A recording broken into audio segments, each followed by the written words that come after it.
Good afternoon, everyone, and good morning to our friends on the West Coast. Welcome to How to Prepare for Machine Learning in HR. Today's presentation will dig into the driving forces behind the technology changes we're seeing in HR and help you position yourself for success in the increasingly competitive talent market. This is part one of our three-part Summer HR Tech Trends series. If you're registered for this webinar, you are already signed up for parts 2 and 3. Today's presentation is brought to you by Outmatch, Transforming the World of Work. My name is Charles Summers. It is my pleasure to be serving as your moderator during this hour. If you'd like to get in touch with me about future webinar topics, Outmatch-specific information, or you would like to speak with an expert on the topic, please reach out by email at csummers@outmatch.com or just chat in your comments. I just want to start by saying this is an especially exciting topic for us here at Outmatch, being at the forefront of talent strategy. Outmatch is a talent analytics organization providing predictive analytics, culture analytics, and leadership solutions through the #1 talent analytics platform on the market. Our experts can dive into your initiatives, provide solutions, and show you what kinds of results to expect. We have a lot of exciting things on our roadmap around leadership and development and short predictive image-based assessment. So if you're interested in any of those things, please feel free to reach out to me. As Outmatch's capabilities continue to grow, we'd like you to grow with us. So when you have a chance, head over to the website, check out all of the new resources, sign up for a future webinar, and get the full scoop on the Outmatch platform by scheduling a tour at outmatch.com/schedule-a-demo. As a thank you for joining us today, all attendees will receive a free copy of our most popular ebook, The Essential Guide to Predictive Analytics. With this guide, you'll be ready to follow the lead of highly data-driven organizations such as finance, operations, marketing, and healthcare, using the power of predictive analytics to drive superior decision-making in all of your talent decisions. I'll send out the ebook after the webinar. And I've already attached the slide deck from today to this presentation in PDF form. If you'd like the recording from today's webinar, please email me again at csummers@outmatch.com, or you can go to outmatch.com/webinars to find all of our on-demand webinars. That will be posted probably Friday morning at the latest. During the webcast, you can interact with us using the questions queue in your GoToWebinar status window. Please feel free to ask questions, make comments, or share feedback. You can also find us on social media by searching at OutmatchHCM on Facebook or LinkedIn and leave your questions there. The feature presentation will take approximately 45 minutes, and following that, we will have some time set aside for a Q&A session with our presenters. So without further ado, I'd like to present our presenters here. Our first one is Carol Jenkins. She is our Chief Analytics Officer. Carol has partnered extensively with domestic and global clients to help improve talent metrics such as new hire turnover, retention rates and top performers, improved quality and time to hire, and leadership effectiveness. She currently leads the R&D function at Outmatch and plays a heavy role in product development. She was the recipient of the 2017 North Texas Women in Technology Award by the Dallas Business Journal. She is a licensed psychologist in the state of Texas and a member of the Society for Industrial and Organizational Psychology. We're also joined today by Keith McCook, VP of Talent Analytics here at Outmatch. He is an industrial psychologist with over 19 years of experience in talent selection and employee development. He leads a team of data scientists using predictive analytics to help our clients hire the best fitting employees, resulting in measurable performance improvements and quality of hire metrics. Keith is a machine learning hobbyist and uses it to build out our scoring models here at Outmatch. So at this time, I'd like to pass it off to Carol. Carol, take it away. Hi, everyone. Well, welcome to our webinar today. Keith and I are going to go through these slides, do some interactions, and are looking forward to any questions you might have at the end of it. So what happens when our systems are able to learn and adapt through experience rather than pre-coded rules? Well, that's what we call machine learning. You know, machine learning is quickly moving through from research to real life with powerful business applications on the horizon. According to an analytics thought leader, Thomas Davenport, humans can typically create 1 or 2 good models a week, whereas machine learning can create thousands of models a week. So what kind of models can we create? Well, that's what we're going to talk about today. We're going to talk about all the different things that are happening in HR with machine learning, as well as potential pitfalls to watch for. We're going to discuss the difference between automation, AI, machine learning, any kind of disruptions that we might see to our space, and then also talk about the implications of GDPR. And if you don't know what that is, that's something that's pretty important to all organizations recently, and we'll talk a little bit more about that. And then finally, we'll talk about what you can do to prepare for this wave of technology that's heading our way. So Keith, tell us a little bit about machine learning. Sure. If you think about it, machine learning really falls under the heading, if you take a little step back, it falls within the heading of artificial intelligence. And that's really just the science of using computers to mimic human decision making, to make a computer sort of act like a human as much as possible. And machine learning is a specific application of artificial intelligence, and it involves using statistical approaches to help a computer learn about patterns or relationships in data with the intent of making predictions for some outcome based on those patterns. It typically involves training a computer by feeding it data sets with a particular outcome or a criteria as the focus. So, for example, you might feed the computer lots of information about employees, everything from their demographics to people's educational background, previous work experience, what job board they applied from, their ratings from the initial interview prior to them being hired, any kind of information you had about those individuals working in your organization.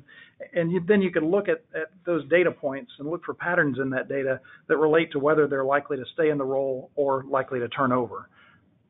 And the computer would learn how the patterns in the data correspond to the desired outcomes, so getting people that are more likely to stick around for the long haul.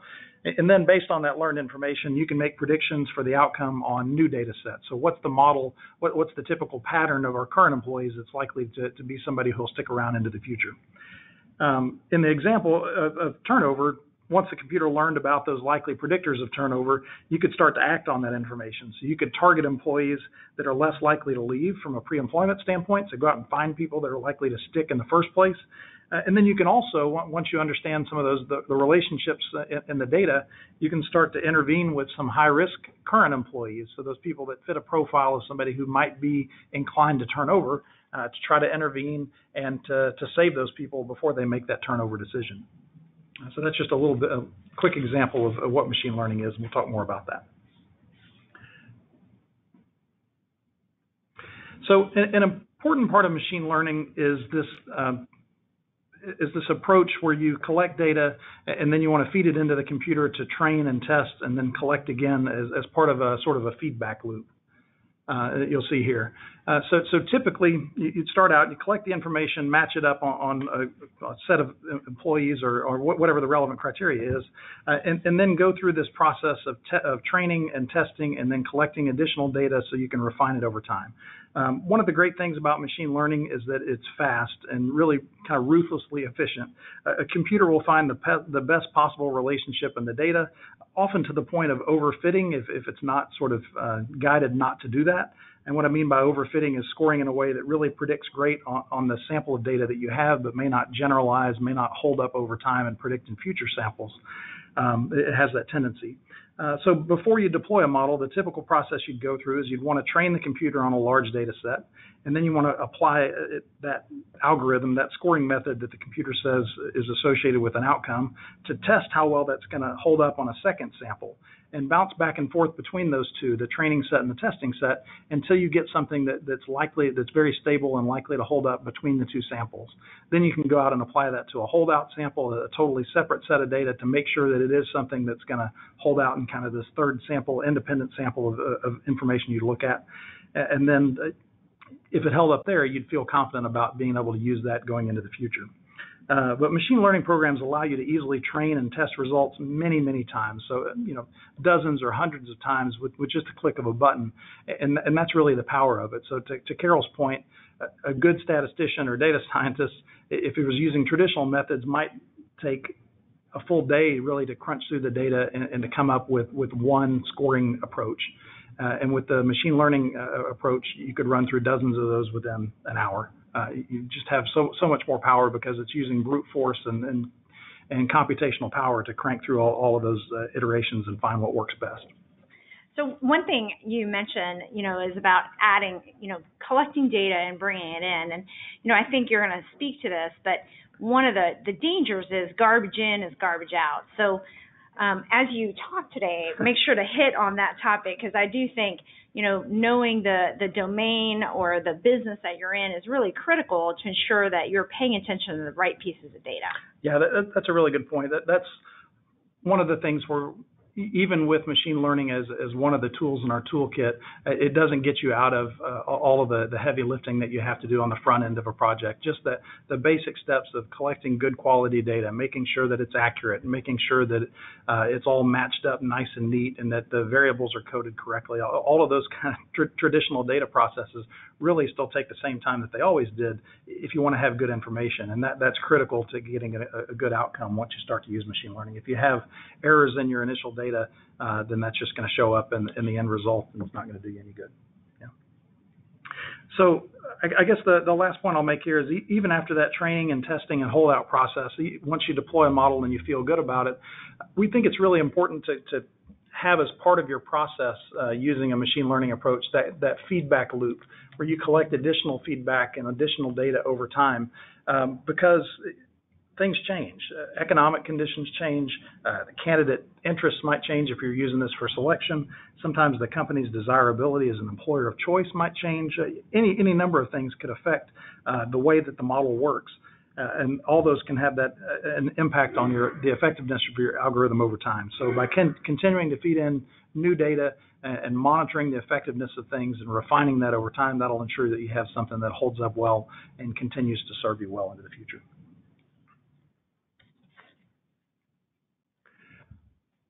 So we can talk a little bit about why machine learning is attractive.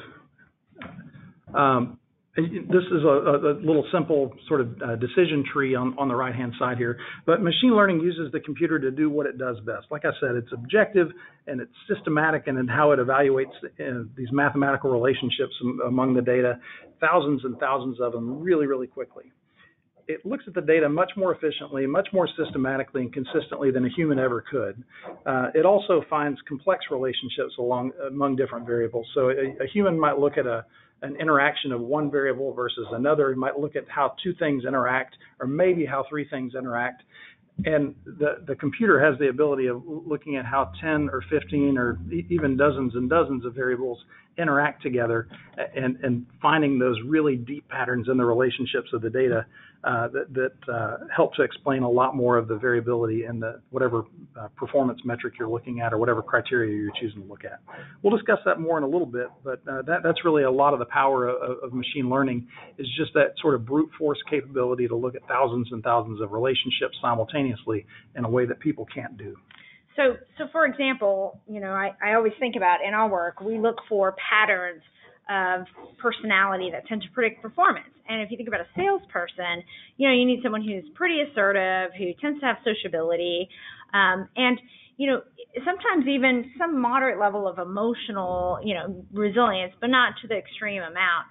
I think what's interesting about this process is, there may be a certain level of assertiveness that when mixed with a level of sociability and then a different level of emotions and a different level of controlling your emotions, you end up getting a different pattern that you might miss with the human eye because it's so much more complex. Right. As psychologists, you start to look at these profile level interpretations. When you see 3 or 4 different personality traits interacting together to predict performance, you start to, over time, sort of understand what those behaviors look like or what those combination of traits are likely to look like behaviorally. And that can really help you understand someone's likelihood of success. And the machine is very capable of doing that type of profile level judgment, incorporating lots and lots of different information to identify these patterns that wouldn't be visible to the naked eye. So just to give you another quick example of how this works, you would start out by training the machine typically to recognize whatever it is you want to recognize. And this is kind of a cute, easy example, but a simple example. And a lot of times with machine learning, people are just interested in a dichotomous outcome. Is it this or is it that? One thing or the other. And so a simple example would be you could train a machine to determine from a picture if something is a pet or not a pet. And the basic way that you would do that is to feed the machine thousands of images of pets and feed the machine thousands of images of not pets and indicate which is which. And then going forward, you could feed a new picture into the machine, and the computer would be pretty effective at being able to identify, is this thing that you've shown me a picture of likely to be a pet or not a pet, based on features that it would pick up by looking at thousands and thousands of pictures over time and kind of discerning which of those parts of the image, which features within that image are associated with pets versus not pets. It learns to do that very effectively. There's a lot of research around this, and kind of the typical setting you'd see this in is if you use Google Images or something like that. It's very effective at doing those types of things. But it's, again, a very brute force sort of method for doing this. By feeding thousands of images, it'll learn to pick up those distinctions and be able to identify those correctly.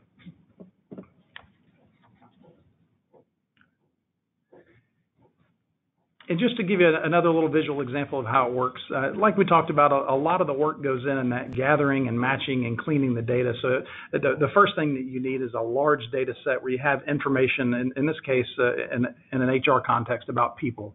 You have lots of these data points, and you know lots of different information about each one of those people that would be in your sample.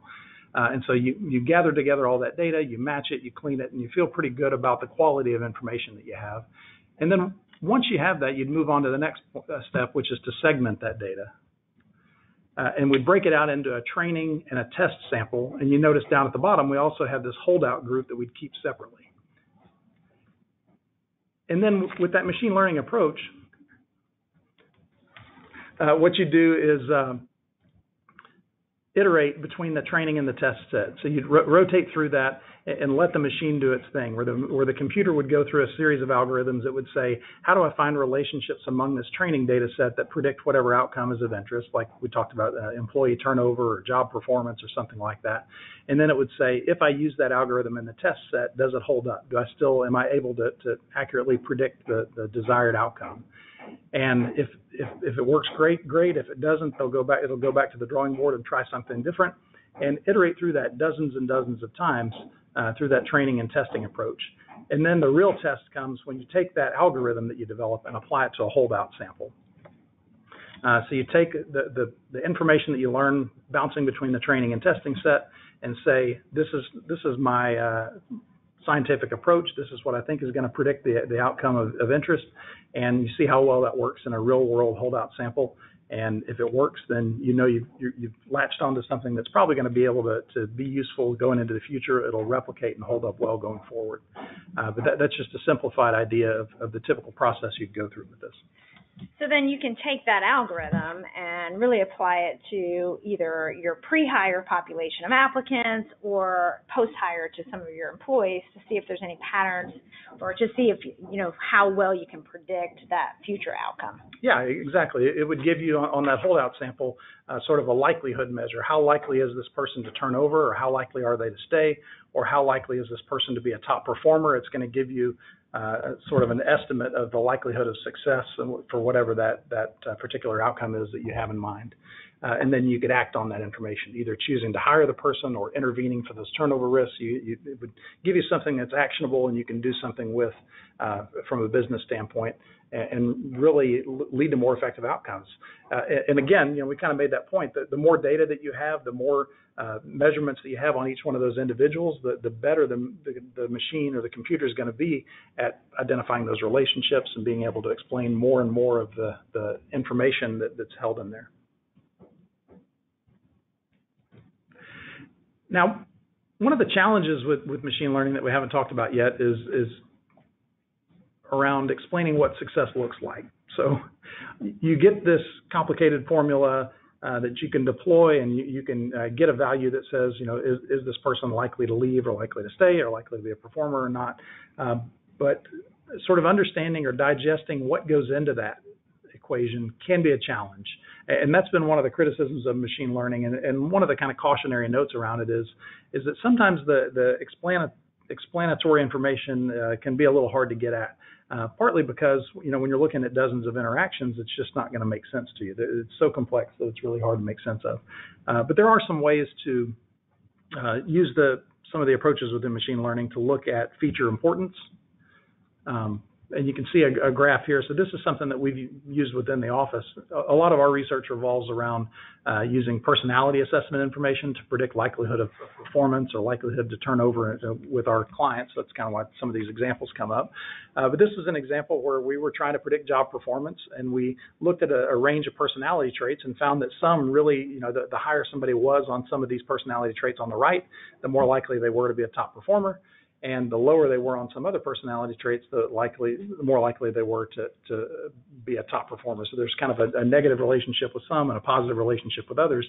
And you could map this out and see which features were the ones that you should pay the most importance to, that would be weighted the most in your decision. And then over to the left is kind of a simpler example of that. And this is a good one that Carol found, where sometimes that explanation isn't what it seems at first. And so this was a test, she said, of like looking at a wolf versus a husky, trying to get a computer to decide is it one or the other. Yep. Yeah. And what you see there, like it's saying what did it predict and what was the truth. So in each of these pictures, in the top, you're seeing it actually predicted accurately. So wolf and then husky. But then when you get to the bottom left, it predicts that it's a wolf when really it's a husky, right? So it's right in 5 of the 4. So you think, hey, I might have a pretty good algorithm to predict, a husky versus a wolf. But when you really look at what the features were that it paid attention to, if you see under wolf, it's really paying attention to snow. And so that's why I had a miss over there on that bottom left picture. So what you've got is a really good prediction algorithm for predicting snow. You have a snow detector, not right. not a wolf or husky detector. Cool. So, given that, there's some risk without knowing, how this is actually working. And, it's important to kind of take a look into that because there could be additional biases that get added into the process that you're not even aware of. So, but before, we kind of go into the HR applications, I do want to talk a little bit about how it's being used today. And many of you probably get that big brother feeling as, you turn on Pandora and it plays a song that you really, really like. And how did it know you like that song? Or, if you look across industries, the way machine learning is really making an impact is huge. I'm sure many of you have gone out of the country and then get a notification that there's potential fraud on your credit card. So it knows certain behaviors that have been linked to fraud in the past and can do early detection, notify you, and prevent fraud from happening at a greater rate. There's also things with, healthcare. We're seeing huge advances there around looking at images and scans and being much more accurate than the human eye at detecting cancer early, or having predictive shopping and predictive marketing, right? So you went and looked at something on Amazon, a few minutes later, you're on Facebook and you see, ads for that particular item that you looked at. So there's tons of ways that machine learning is being used. What's really critical, though, to ensure that you don't create bias or create problems is to understand how machine learning works, look at the inputs that you're putting in, make sure you're not adding inputs that could potentially create bias in the process. So we're going to do a poll, and would like you guys, I think, Charles, you're going to launch this for us. Yep. But the poll is really, how are you using machine learning today? So respond, A, not at all, had no idea what it was. B, will never use it, it's evil. C, just started but need help figuring out what to do. Or D, we have already begun and I'm predicting away. Yeah, and we'll go ahead and give you all about 20, 30 more seconds, and it looks like we've already got a heavy favorite in here. Not at all. Yeah, I mean, I do think that the whole evil part of it is kind of interesting, and there are probably some fears around it. We are seeing more and more in some industries where you think you're talking to an actual person and it's a computer, right? So some people might think of it as more evil because it is taking some jobs away. But there's also a lot of benefit to it because it allows people to, get rid of doing some of the mundane work and focus in on some of the things that tend to be a little bit more challenging. What do you got? I'll bring it up here. All right, so our response is 50% of you said, nope, not at all, had no idea. 2% say it's evil. 37% just started but need help figuring it out. and 11% have already begun, and they're predicting away. So what I would encourage those 11% to do is just send us a quick note in the chat of how you're using it, because I think that's useful for us to understand and also share with the audience. All right. So let's move on to the next slide. So when we think about the impact of machine learning in HR, as you can see, it's making processes much more efficient, and it will also help tailor certain, responses to individuals so that you have kind of much more personalized experience. So, for example, the candidate experience, we're seeing more and more the use of chatbots in HR. So when you apply for a job or you're actually filling out an application, you're getting this chat that's happening, which you might think is a live person, but it's not. I've even gotten phone calls where it's a robot, and it seems extremely realistic. Another place where we're seeing it is in sourcing, or even in predictive analytics when it comes to screening screening out those poor fits. So from a sourcing perspective, there's more and more organizations out there that are looking at applicants that may be applying for different jobs or maybe updating their LinkedIn, and based on certain criteria that they've worked with the organization, they're identifying those people who have a higher likelihood to apply for a position with you. The same thing goes with the screening, really understanding what are those features, the different data points that they have about these candidates that mirror the success of the current workforce, the successful workforce. So understanding, for example, in that sales job, what are those characteristics of people who are top performers? Do they have any sales experience? Maybe it's sales experience in a certain industry tends to be more predictive. Maybe it's their ability to engage and socialize with others. Maybe it's how many people they're linked in with on LinkedIn. There's lots of different factors that you can throw into a model that will help you understand what tends to predict success. Another area that we're seeing it is under flight risk and turnover reduction. So while you can use some of the machine learning from a pre-hire perspective, I think the post-hire becomes even more interesting. You evaluate features or data points about employees, and then you create models as to why people leave. And once you've got these models in place, you can then look at, all right, what are all my top performers in my business, and how many of them have a high flight risk? And so knowing that, you might want to try different interventions with those folks to prevent them from actually leaving. And then another kind of interesting approach is with career pathing and promotion. There are traditional ways to move through an organization, but if you actually start tracking what those are and where people came from, you might find some non-traditional ways that will help you keep your team much more engaged. So let's take a look at some other kind of a little bit more of a deep dive into some of these examples. So let's look at turnover, for example.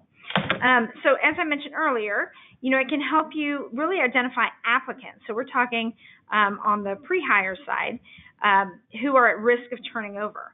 And so I'll show you an example here of a company we worked with, and we have a 3-year study where we were able to reduce turnover by 10%. And really that was looking at what were some of those characteristics that they had in common with people who tended to stay. It can also identify in your current employees those that are at high risk. Again, creating a flight risk index for you to pay more attention to those, especially those you don't want to lose. And it can also reduce your time to hire by making your process much more efficient.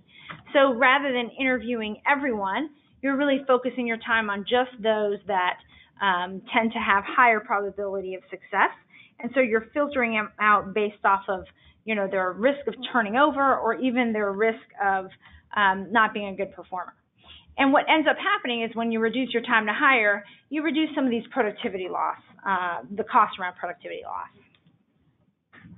So let's talk a little bit about what it costs in terms of turnover and what does a bad hire typically cost you.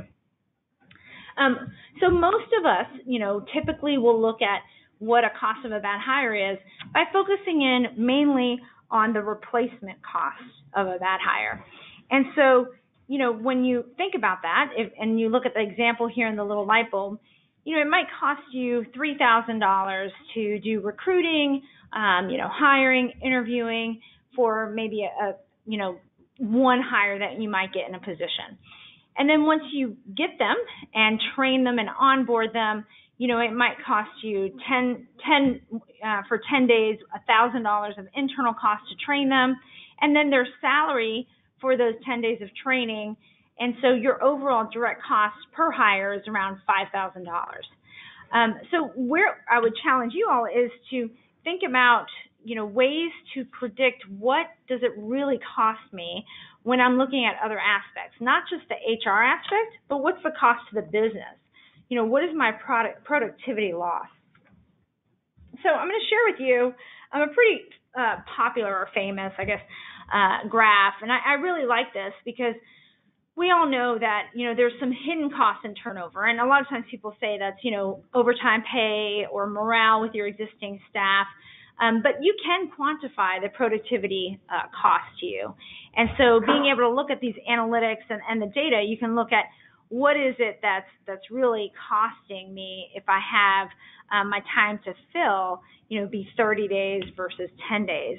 And then also including the replacement cost, what is my opportunity loss of not having someone in that job doing the role?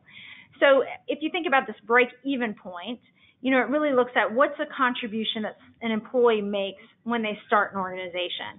And, at day one, they're not really contributing, but in essence, they are consuming their salary, they're consuming training costs, they're consuming a cost to the business. And not until they get up to speed does that start to decline, or actually in this case, you'll see that line go up, where they actually start to begin to create a contribution. So, one way to think about this is if it's a little easier to do this in a sales role, or maybe like if you think about a server, you know how much money that server is making. And if you're missing a staff, that's creating a loss of tables where people can actually come in, or a delay in terms of that revenue coming in. I think this is a good call out because that sort of acceleration curve is impacted by a lot of different factors. So this is kind of an ideal case for machine learning where it's probably not just a simple A plus B equals C type of relationship. All of the different factors about an individual that are going to impact their productivity and how quickly they get up to speed require a lot of sort of nuance and finesse and looking at those relationships. And it may be one of those situations where it's really a combination of 10 or 15 or 20 different things that ultimately impact somebody's success. So yeah. I like this example. Yeah, I think where you really can help productivity, right? So if you click to the next slide, what you'll see here is, that productivity loss.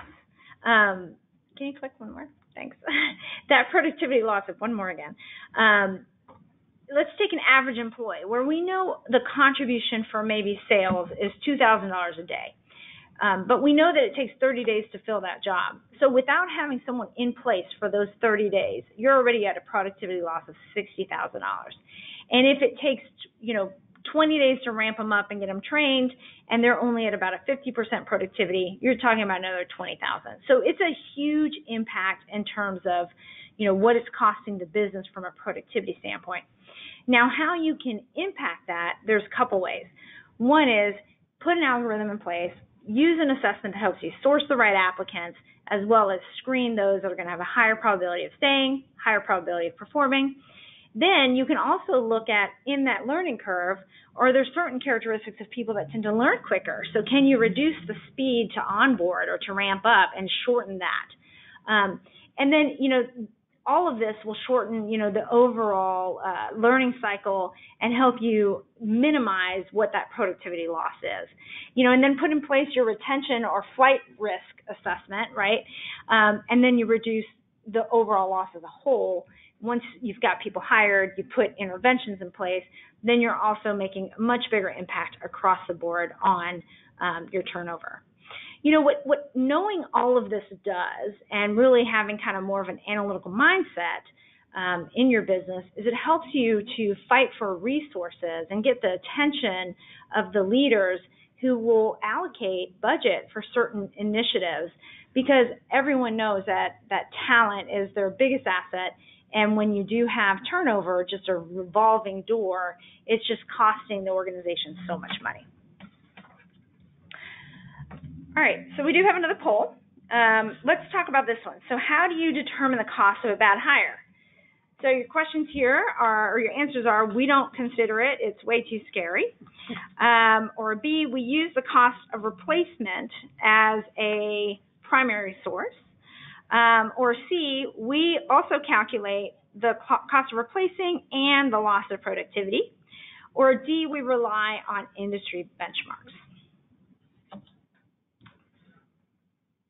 So we'll take a few more seconds to let that load in.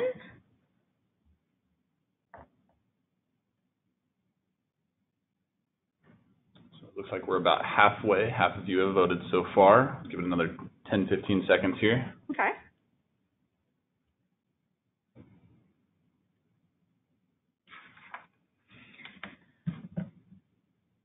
Okay. All right, so we're going to close it. All right, so 13% of you are not even wanting to look at it. I'm surprised that number 2 is low, that only 13% use cost of replacement. I tend to see that as probably one of the most primary ones, or that last one, the industry benchmarks. It is good to see that people are starting to use loss of productivity as a good measure. As I mentioned earlier in that last example, we were at $80,000 on a pretty low-level job that produces $2,000 a day. Mm-hmm. I guess if you think about, a server in a restaurant, they might make, $20 a table, or I guess I'm trying to think of what the typical stats are on that, or per guest, right? So if you add all that up, it's a substantial amount when you don't have someone in place. Now, training for them might be a lot shorter. So this is super interesting. Again, really having some of these numbers in your back pocket really will help in terms of, trying to get certain resources and initiatives put in place so that you can be much more analytical and use data in terms of keeping folks and in your HR process. All right, so now that we know what a cost of a bad hire looks like, let's see how machine learning and other stats or statistical analysis can help you identify when turnover happens. What you see here on the bottom is a survival analysis, and this identifies the likelihood of someone staying in the role for a given period of time. What we find when you calculate typical turnover for a given period of time, there's important things to consider. It's not as easy just to say were they there or not there. You might have hired somebody yesterday, and just because they're there today, when you're looking at a 90-day turnover, they shouldn't be included in the analysis. And so something like the survival analysis does something that's called censoring, which really takes care of people who didn't have the opportunity to work there during the period of time that you're looking at.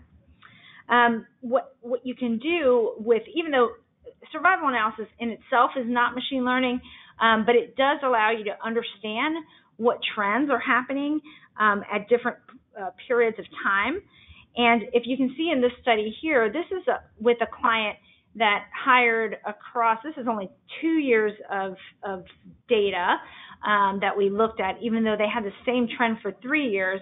We only show you the 1 year trend at the bottom, but they had over 130,000 hires during this period of time. So we're talking huge numbers. And what we did with the machine learning aspect of it is we said, what were the things that were leading people to stay longer in the role? And this is a retail job. Things that are important in retail have to do with their frustration tolerance, their ability to stand on their feet and have high work intensity, and then multitask, dealing with customers, dealing with stocking, and dealing with minimal resources in a store. And so just knowing that this assessment, if you look at the top part there, when we recommended certain candidates, those that they hired that had that recommendation, were having much lower turnover than those that were hired that had a not recommend, because, sometimes people don't pay attention to the assessment. And then the few that snuck through the process without testing, there's about 2,700 of those, they were very similar to that not recommend rate. So just with interview alone, not really putting an assessment in place, they weren't making that much of an impact on turnover, but it was a really big difference when you look at you only hiring those that were actually recommended through the assessment. And that's kind of the reality of retail. The turnover is never going to be 0%, right? Yep. And there's a whole host of other factors that I think you may get into a little later that talk about, some of the reasons aside from things that we can predict that might lead to turnover, things more on the employer side. But just making that sort of a sizable difference equates to tens of thousands or hundreds of thousands or even millions of dollars of difference. Yeah.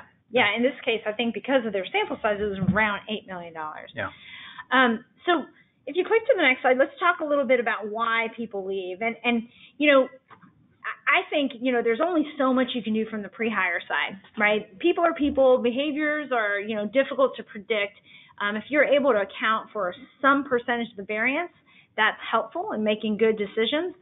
But even more so, once they're hired, you've got tons of data about these people. And so if you look at machine learning to say, what is it that could be leading to turnover in my situation? Is it that the compensation is way off from what the market is? Are people who have had, a 3-year gap between their last raise or a promotion more likely to leave? Are part-timers more likely to stay versus full-timers?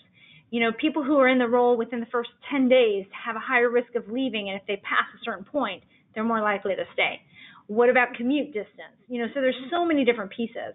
And in this example, you may have a bunch of, you might get an algorithm that says, high performers that we really care about, who tend to have managers that have received low engagement scores. Okay, so that tells us there's a management problem, and have been in the job over 3 years, but have never been promoted and haven't had a raise in 2 years. Those are your target area of people who are most likely to leave. And so what happens at that point is you start to get a list of those folks. You go in and you try to do some interventions, maybe looking at the manager that they have in common, giving them some kind of leadership training, or having career discussions to help them really feel like they're valued. So really, the more of those measures that the more data you're able to gather about the individual, all of those different factors that are tied into that person, the more of that information you can aggregate and feed into the machine, the better job it's going to be able to do of being able to explain all of those fluctuations in turnover, how long they stay in the job performance, et cetera. Yeah, absolutely. And, once you do an intervention, you better mark in there that you made an intervention, because otherwise your algorithm changes and you think that, it's something different, but you never put in there that there was some kind of intervention that happened. I also think it's important when you think about interventions to look at the timing of when turnover is happening. So the things that you might do later, so for the example I just gave you, it's really happening after the person had been there for a while. It's they're not feeling valued. There's no growth opportunities. Maybe there's a poor leader in place. Early turnover, there's completely different ways to look at doing interventions. Maybe you find everybody leaves during training. Well, when you look closely, it might be that, you have a no attendance policy, missing of a day early on, and that's too difficult in a 2-month training period, right? So there's lots of different things that you can do to minimize that risk that you're seeing. All right, so those are some great examples, and we want to kind of transition from there into some of the cautions of using machine learning as we head towards closing out this session. So as you've seen, there's a lot of different ways that artificial intelligence and machine learning can impact people and the analytics that you do on people in organizations. But I'd say, I just want to be clear about it, it's not a silver bullet. You still have to carefully evaluate the data at each step. You have to have good quality information up front, as we talked about, and really make sure that what you're doing makes sense.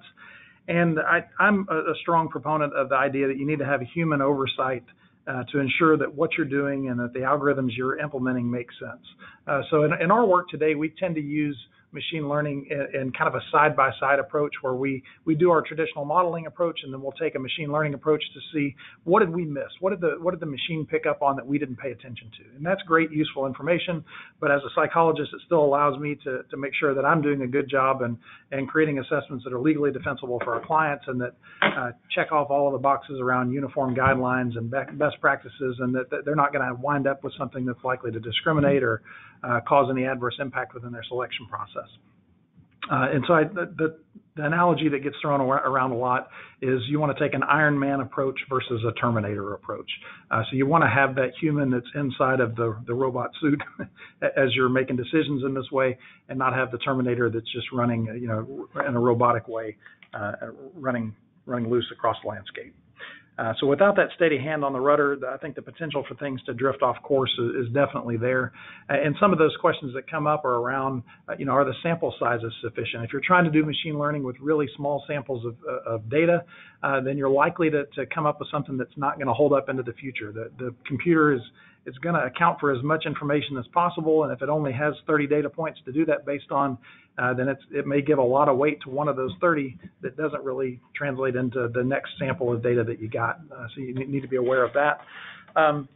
We touched on this a little bit, but the topic of bias is also really important. The machine learning approach in computers are ruthlessly efficient. They're going to crank out something that predicts the data that you fed in as well as possible. If that data that you fed in is biased, if it has rating differences built into it where males tend to get rated higher than females, you're going to wind up with a prediction equation that recommends males over females. So you have to be really careful about those sorts of things as you're building out a machine learning approach, and just be conscious of what the data look like on their own before you even get into that process of feeding information into a system to crank out a prediction. So we have a pretty large audience on the line here today, and I think that's because there's a lot of interest, and I'm sure you're getting dozens and dozens of emails or requests to attend webinars on topics related to machine learning. It's kind of the it topic of 2018, and I really feel like within HR we're probably a little bit late to the game, and I think there's a few reasons for that. One is that I think within human resources, sometimes we're not in the best position to have access to the analytics or to the data sources that we need so that we can do good analytics on those. So sometimes sales information, productivity, those types of metrics are housed outside.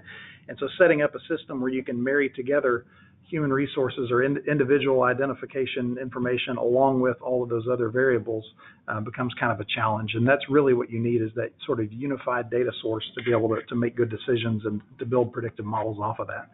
And I think sometimes the investment in technology also impacts that. Sometimes that's something that gets stricken from the budget pretty easily. So while people are interested in it, it doesn't see the investment because it's not a have-to-have right now. And I think also it's kind of an evolving skill set. So I think HR practitioners maybe a little may not have the skills that are required from a data analytics, a statistics, and computer science standpoint to do some of these things. And so it can be a little bit of a scary thing to tackle. But the nice thing is I think there's a lot of great applications and tons of free information out there that can help you get started and make a big step forward with this. I think that machine learning can really help HR in a number of ways. I think as HR starts to become more data-centered and have access to all of those different connecting data sources, that machine learning can really help with that. I think that this rapid analytics capability and ability to pick up on these really subtle patterns in the data can help advance our field. We'll be able to get to quicker measurement and reduce bias in a lot of the programs that we work with, and really focus in on the individual and get to a point where we can act on things proactively rather than reacting after the fact. So with that speed, with this increase in analytics capability and the speed of the analytics we can do, it'll really help us to intervene and to take action much quicker, which is great. If you think about kind of looking down the road a year or two, some future disruptions that I think will evolve, I think maybe the biggest disruption will really just be around that idea of connectivity and volume and accuracy of data. As we start to gain access to these massive data sets where you have thousands of points of information about an individual, that becomes a really powerful source of being able to predict outcomes related to any type of human resource process, promotion, turnover, performance in the role, anything that you want to be able to predict. The more measurements you have, the more likely you'll be able to say something about that. So I think that's a big step forward for HR, will just be around integrating systems and creating good quality data. And then I think the big disruptors beyond that will really be around that number of data sources. This is where GDPR comes in and probably rained on our parade a little bit, right? So the general data, it's GDPR, General Data protection regulation. It's basically kind of drawn a line in the sand and said you have to have explicit permission to use people's data. You have to ask them if it's okay. You have to give them access to anything that you store on them, et cetera, et cetera. And so a lot of that, those individual differences measures that we might otherwise have had access to have kind of been put on hold, and there's much more of a concern around individual privacy right now. I think that will likely continue to evolve, and some of that may calm down a little bit, but I think there's tons of data out there that has a lot of utility for HR applications that's off limits unless you get permission. So kind of figuring out ways to get people comfortable with providing that information is something we have to work through. And that kind of leads into privacy implications. So when it comes to privacy concerns, machine learning on its own doesn't change how companies deal with data privacy. There's nothing that's there that violates any sort of data privacy standards. It doesn't do anything with information that's not fed into it. So it's really more about the steps that you're taking before you put the information into the machine, right? So I think re-examining how data is used in general is a good idea. I think common sense and that general reasonableness test should go a long way. Some machine learning practitioners have kind of taken an extreme, more is better approach, throw everything and including the kitchen sink in and see what that predicts from a modeling standpoint. But I think you have to ask questions, did the person authorize you to use the information? Are you sure that the data relate to that specific individual? There's a lot of John Smiths in the world. How confident are you that that's the one that you're wanting to measure? Is that accuracy there? And would the person be comfortable with you using the information? So you think about things like LinkedIn profiles. Well, that's probably a lot closer to fair game from an HR standpoint than a Facebook profile or a Twitter feed. And so just being conscious of that and feeding in information that's work appropriate. As we prepare for the future, I hope that this short session has really provided you with some basics on machine learning and given you some ideas that you can go back and apply to your work. The key ideas we want you to go away with really are around that solid foundation. Make sure that you lay a solid foundation, focusing on data integrity, good quality information, because if you don't have that, everything else is all for naught, really. And then from there, I'd recommend that you walk before you run. You can use machine learning to inform decisions before you really deploy a live application. So you don't have to have this totally integrated system where you collect the information and deploy it in this advanced, sophisticated model. You can play around with it. You can use machine learning as a tool to learn information about your employee base and then act on that separate from what the application is doing. You don't have to actually have this fully integrated system. So there's a lot of value in just using it as a tool to better understand your people or better understand the data that you have access to. And then lastly, I'd encourage you to take a look at third-party software. I think there's some really good tools out there that can help you accelerate your progress.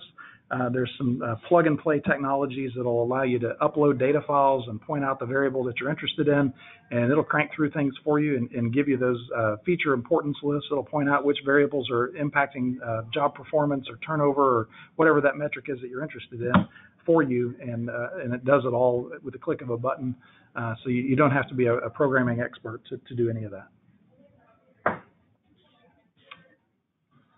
All right, great. So that brings us to our questions portion, or our Q&A portion of our webinar. We've only got about 5 minutes left, about 4 minutes left, and so we've got time for maybe 2 questions here. And I do have a ton of questions about Westworld that I want to ask you, but I'll take that up with you after for time's sake.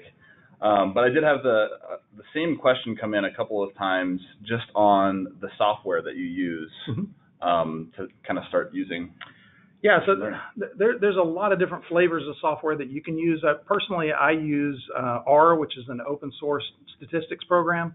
You can download tons of little packages that other people have written that do these different machine learning approaches.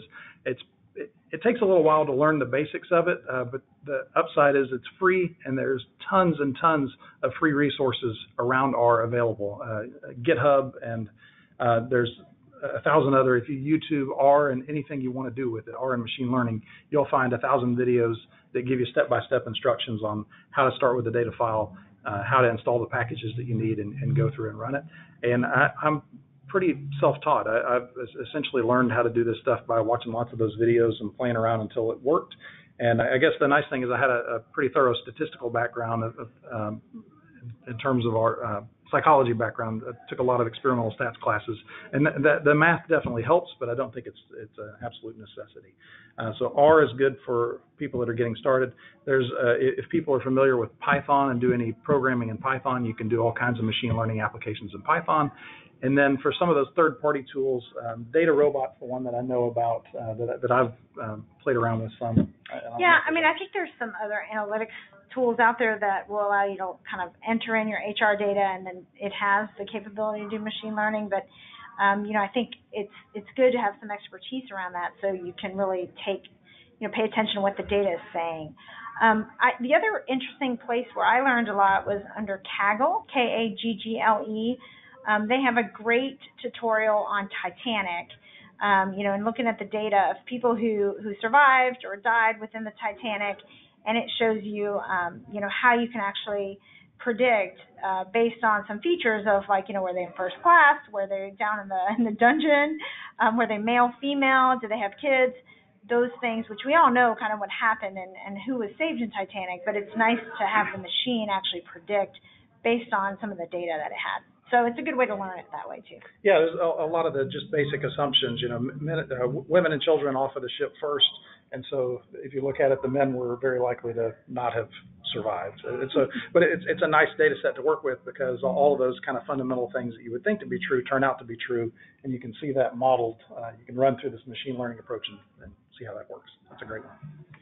Yeah, and if you become really good, Kaggle has these competitions where they'll pay the top programmer like $1 million on machine learning algorithms. So it's pretty interesting to look at some of that. If you can do it 1/10,000th of a point better than the next guy, then you can win some money. It's crazy. I'm actually going to cut off our questions section or our session of this webinar now because we have 1 minute left. But there are a few more questions. I'll make sure that we get back to you on those questions post webinar today via email. So I just want to first off just thank you all for attending today's presentation on machine learning in HR. I hope hope to see everybody next month for part 2 of our HR Tech Trends series on how to make your people analytics predictive. For more information, please email me again at csummers@outmatch.com, or you can go to outmatch.com/webinars to find all of our upcoming and on-demand webinars. So we will see you all next month. Thanks.